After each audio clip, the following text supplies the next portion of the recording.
In this video, I'll show you how to wood burn with your cricut and a heat gun. So you will need some ammonium chloride. I used 1 tablespoon.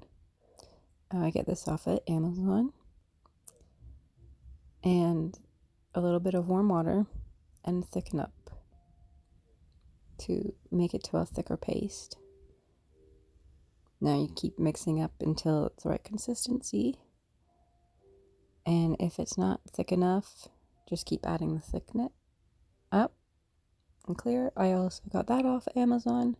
I'll have all the links in my description.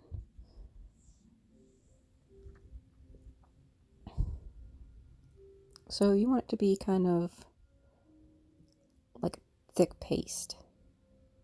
This is okay, or you could even go a little thicker.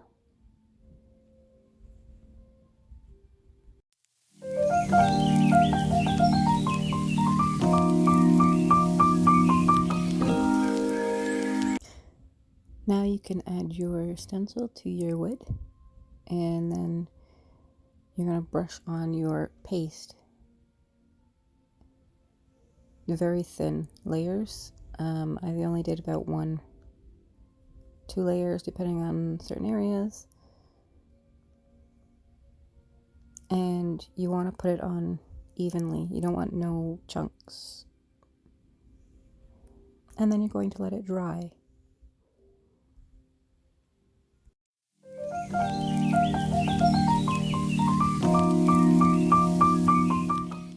Once it's dry, you can start to remove your stencil carefully.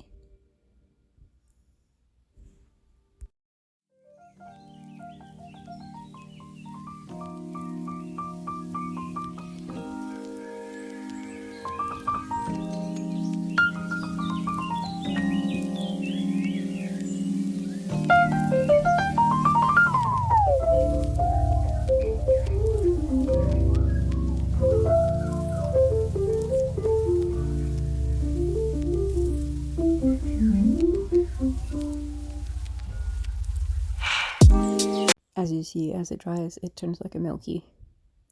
Now you just take your heat gun and go over it until it starts to burn. It may take some time, but you got to be patient with this part.